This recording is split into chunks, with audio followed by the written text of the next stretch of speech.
Today, we're venturing into a world teetering on the brink of annihilation. A place where every tick of the clock brings impending doom, and where the faces we wear hide deeper truths. We're talking about the beautifully haunting and honestly unsettling Legend of Zelda Majora's Mask. Originally released 25 years ago in the year 2000 for the Nintendo 64, just a couple of years after the monumental Ocarina of Time, Majora's Mask wasn't just a sequel, it was a daring departure. Nintendo EAD, under the keen eye of Eiji Aonuma, took the beloved hero of time and thrusted him into a desperate, Groundhog Day-esque nightmare. It's a game that traded sprawling Hyrule for the condensed dread of Termina. Right after the fresh, universal acclaim of Ocarina of Time, Nintendo faced a challenge. How do you follow up one of the greatest games ever made? Their answer was Majora's Mask, but the catch was in a famously tight development schedule, roughly 1 to 2 years. The constraint became a crucible for creativity.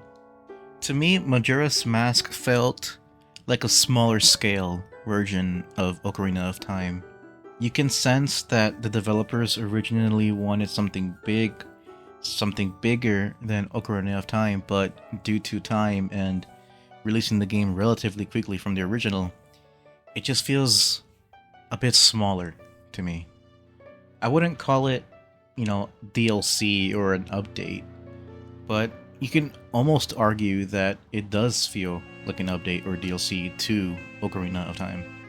Majora's Mask feeling smaller in comparison to Ocarina of Time, it doesn't necessarily mean that it's a negative. If anything, it helps the game distinguish itself from Ocarina of Time by being smaller and more concentrated in a specific world and story.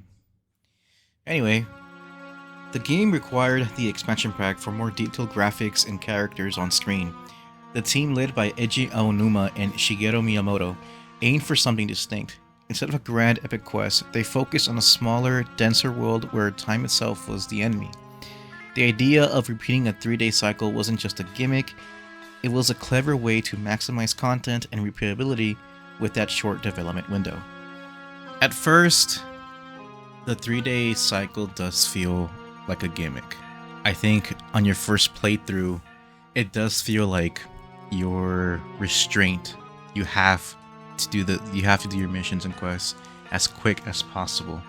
If you fuck up a quest or you run out of time, you're gonna have to start all over again. You have to complete the quest within that 3-day cycle or you're screwed. When I first played the game, I honestly did not like the 3-day cycle. I'm not gonna lie. Could be a hot take. I didn't like it. But after playing the game for some hours and days and stuff like that, you start to get used to the cycle and you learn how to manage your time, and there are also ways to either slow down time, fast forward time, and just reset the time after you completed a quest or a dungeon or temple, whatever. This led to the core concept of masks, allowing Link to transform and interact with the world in entirely new ways. It was a risky move, yes, a darker, more personal journey for Link, and a stark contrast to its predecessor. You can actually feel the tone shift from the first one, or Ocarina of Time, to this one. Ocarina of Time did have a dark story, Ganon taking over the castle and Link being asleep for 7 years, spoilers, I guess, and watching Hyrule just fall. But Majora's Mask, it just feels much more mature, much more darker, because something about it it feels off. The world, it feels darker, it feels unsettling. The enemy, even it's like Ganon is a giant, force to be reckoned with, but I don't know, something about the mask and the guy wearing it, I don't know, it's just very eerie. Speaking of the guy, his name is Skull Kid, and our story picks up with Link, the hero of time, searching for his lost fairy companion, Navi. Deep in the Lost Woods, he is ambushed by a mischievous Skull Kid, adorned with a sinister, heart-shaped artifact, Majora's Mask. Link's ocarina and Epona are stolen, and he's cursed into the form of a lowly Deku Scrub. I always found it unsettling and honestly just scary how it feels like, he probably is, but to me, Link feels like he's suffering or he's in pain every time he puts on a mask. Like, if you play the game, you know that when he puts on the mask, he's fucking yelling, and I don't know, I don't like how, he sounds and looks. I fucking hate it. After his encounter with Skull Kid, he stumbles into Termina, a vibrant parallel world to Hyrule, only to discover a terrifying truth: that giant, leering moon in the sky is going to crash and destroy everything in just 3 days. The enigmatic Happy Mask salesman appears, offering to help Link if he can retrieve the stolen Majora's Mask from Skull Kid before those 3 days are up. And this is when the player is introduced to the gimmick or concept of the game. At first, on my very first playthrough, I thought the 3 days were gonna be like hours long, like like the entire playthrough was gonna take place within those 3 days. And what I mean is, after you progress through the game, a certain amount of hours, or you complete a certain amount of quests or main quests, whatever, that's when the days start progressing. But little did I know that no, each day lasts about 30 minutes, I think, in total. Link is now armed with the Ocarina of Time and the crucial Song of Time. Link can reset the 72-hour cycle, creating a loop of hope and despair. His mission is to awaken the 4 giants, the guardian deities of Termina's 4 distinct regions: the Southern Swamp, the icy Snowhead Mountain, the bustling Green Bay Coast, and the haunted Ikana Canyon, each plagued by the evil influence of Majora's Mask. Now that Link is thrown into this new, parallel world or whatever, I didn't realize that we weren't in Hyrule for the longest time. I guess I'm just an idiot, but yeah, I had no idea that he was not in, technically he was not in Hyrule. I always thought that he was in Hyrule, because it did seem different. Like, looking back, hindsight 2020, it displaced Termina, or Termina, however you want to pronounce it.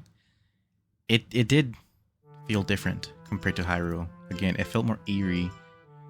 I felt more alone in this game than I did in Ocarina of Time. But Majora's Mask isn't just about saving the world, it's about its people. Termina is populated by dozens of memorable characters, each with their own intricate schedules, problems, and stories that play out across the 3-day loop. The game delves into surprisingly mature themes: grief, loss, fear, friendship, healing, and the courage to face impending doom. It's a powerful, emotional narrative woven through countless personal tragedies and small victories. The NPCs of the game had set schedules that you can interact with them, meaning that, let's say that a certain NPC 1, you can only interact with him on day 2 at 3 p.m. And anything before that or after, he was gone. And it does get annoying, not gonna lie, not knowing the NPC schedules, but I think it does make the world feel more alive, more real, knowing that the people, the NPCs, are going on about their day. And if you're not where you're supposed to be, where they're at, you just miss them. The 3-day cycle is the absolute heart of Majora's Mask. You have roughly 54 real minutes. I was wrong, not 30. Playing the Song of Time sends you back to the dawn of the first day, retaining key items like masks and songs, but resetting most quest progress, and consumable items. It creates a constant sense of urgency and forces you to plan your actions meticulously. You can slow down the clock by playing the Song of Time backwards. You can also play the Song of Double Time to skip ahead, and meet certain NPCs where you want to meet them. There are about 24 masks in the game that are able to be collected, but only 3 are the main transformation ones and the ones that are required to, beat the game. The very first mask you obtain by force, not really because you kind of found it, is the Deku Link. Deku Link is small and nimble and can launch from Deku Flowers, spin attack, and shoot bubbles. If you play the game in the recommended way or the intended way, I guess, the next mask would be the Goron mask or Goron Link. Goron Link is heavy and powerful. He can roll at high speeds, punch with a fiery force, and of course, ground pound. The very last mask that Link obtains is the Zora Link mask. An agile swimmer can create. Damn it. The last mask is a Zora mask. Zora Link is an agile swimmer. He can create an electric barrier and shoot his fins like boomerangs. Each of these forms is essential for navigating specific regions,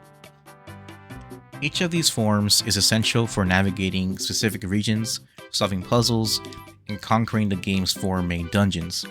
And then there's the godlike, fierce deity mask, reserved for boss battles, turning Link into an absolute powerhouse.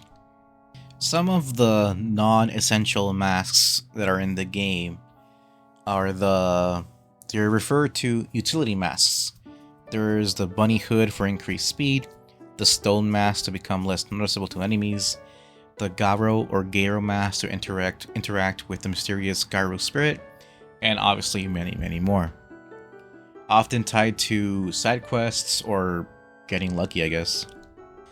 And speaking of side quests, something that I'm notoriously bad at, Majora's Mask does have a lot of them. The Bomber's Notebook helps you track the schedules and requests of Termina's citizens. Something that I'm not gonna lie, I forgot existed. I barely used the notebook or looked at it for help for the NPC schedules and stuff. A few examples of the many side quests in the game are helping Anju and Cafe reunite, protecting Romani Ranch from them, or bringing peace to troubled spirits. These optional stories are often the most emotionally resonant parts of the game, rewarding you with mass heart pieces and a deeper understanding of this doomed world. Like any game, when you interact with the NPCs, the people of the world, and help them, it really immerses you into the game itself. It brings life to them. It really makes you feel like, wow, these people are, they're real. And if I don't help them, they're gonna fucking die. And that's something that most, if not all, Zelda games, they're pretty good at. They're pretty good at making their almost no-name NPCs feel like real people. Visually speaking, Majora's Mask reuses many assets from Ocarina of Time because, they're already made and time restraints. But art direction is king here. Termina feels distinctly different, more surreal, more melancholic, and often deeply unsettling. Character expressions are more pronounced, environments have a unique flavor, and that ever-present horrifying moon dominates the sky, creating an unparalleled sense of dread. Like I said before, I didn't, realize that we were in Hyrule. I thought that it was Hyrule, just, like a scarier, more unsettling version. But, knowing now that we were in a different place, it really shows how different it is to Hyrule and how unique the characters are compared to those in Hyrule. As always, the atmosphere, it's one of the game's strongest suits. The music composed by Konji Kondo and Toru Minegishi is simply iconic. From the deceptively cheerful Day 1 Clock Town theme to the increasingly frantic and desperate music of the final hours, the score perfectly encapsulates the emotional roller coaster. The haunting melodies of the Song of Healing, the somber tones of Ikana Valley, and the triumphant oath to order are unforgettable. Zelda is one of those games where the music really emphasizes the world and setting of the game. I've always liked the music in the Zelda games. I even know Ocarina of Time's opening theme on piano. That's how much I really love music. It's very, even though some might argue that the music is relatively simple and nothing like too crazy, the melodies and everything is used to make these songs, I think they're really beautiful pieces of music, not gonna lie. Surprise, surprise, upon release, Majora's Mask was met with critical acclaim, though it was also seen as somewhat divisive.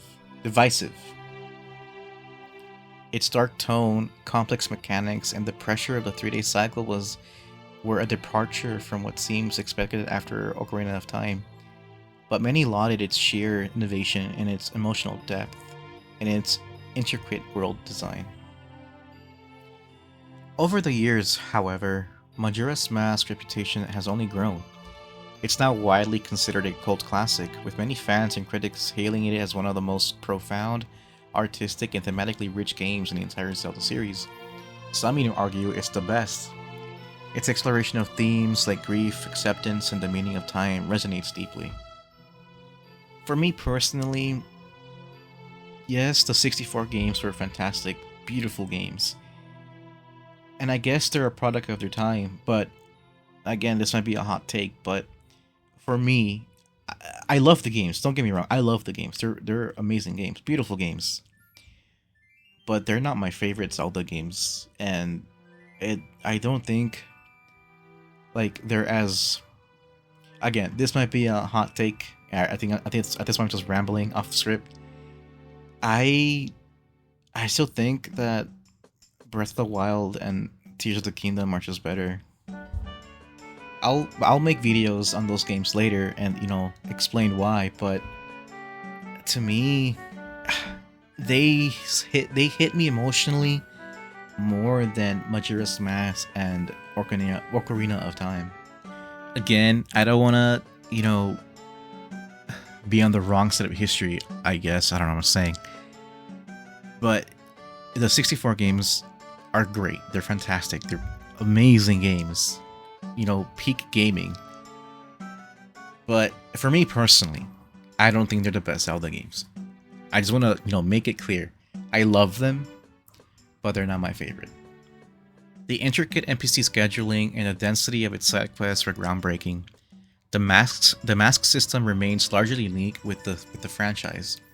Its influence can be seen in games that prioritize atmosphere and explore darker narratives. The 2015 3DS remake brought the game to a new generation with welcome quality of life improvements, further solidifying its legendary status. And then, finally, The Legend of Zelda Majora's Mask is much more than just the weird Zelda game. It's a masterclass in the game design, using its core mechanics to tell a deeply human story about facing the unthinkable. It's challenging, it's sometimes even stressful, but it's also incredibly rewarding, packed with moments of beauty, sorrow, and ultimately, hope. It dared to be different, to be darker, and to ask more of its players, and in doing so, it carved out a unique and unforgettable niche in gaming history. A true work of art that reminds us that even in the face of despair, acts of kindness and courage can make all the difference. So now that I, shared with you my opinion of the game, what do you guys think? Tell me what you thought about the game. Whether my hot takes were cringe, whether they're reasonable takes. Let me know. It's a good game. Play the game if you haven't. Well, spoilers, I guess. Like and subscribe. Bye!